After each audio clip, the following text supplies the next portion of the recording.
प्यारे नबी के पास एक बद्दू आया, वो कहने लगा मोहम्मद।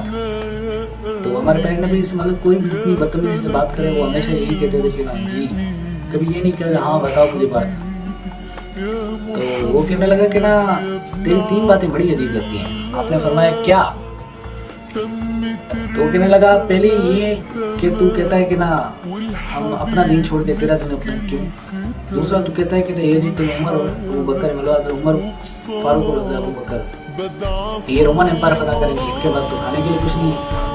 और तीसरा तो कहता है कि हम मरने के बाद फिर से जिंदा होंगे, कोई है हमारा बाप दादा जो आज तक जिंदा हो।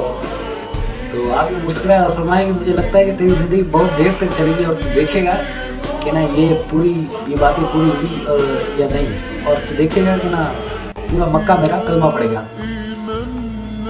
और बात रही कि मरने के बाद जिंदा होने की, तो कयामत के दिन मैं तेरा हाथ पकड़ के तुझसे पूछूंगा कि ना तीसरी हुई या पूरी नहीं। तो वो कहता है नहीं मैं नहीं मानता हूँ, वो ऐसे चला गया। जब मक्का फतह हुआ तो अरब के लोगों ने इस्लाम कबूल किया, तो इसने कहा चलो पहली तो हो गई बाकी 2। और जब रोमन एम्पायर फतह हुआ तब इसने कहा चलो 2 तो हो गई बाकी 1। तो जब अरब के लोग थे उन लोगों ने इसे बोला कि ना इस्लाम को कबूल कर लिया, तो इसने इस्लाम कबूल कर लिया। तो जब भी मस्जिद में आता तो हज़रत उमर फारूक इसके इस्तकबाल के लिए खड़े हो जाते।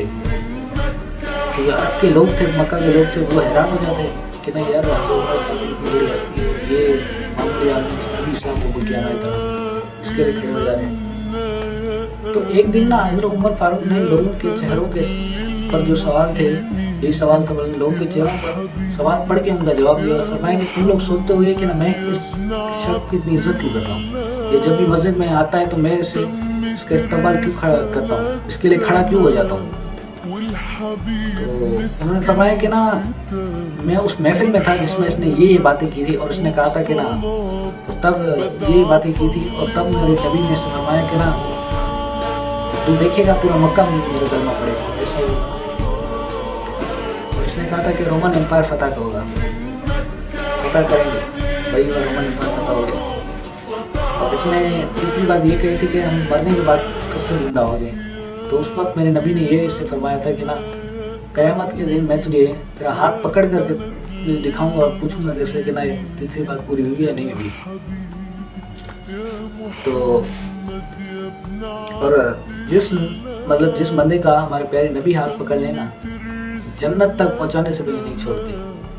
तो यही होती है ईमान की निशानी।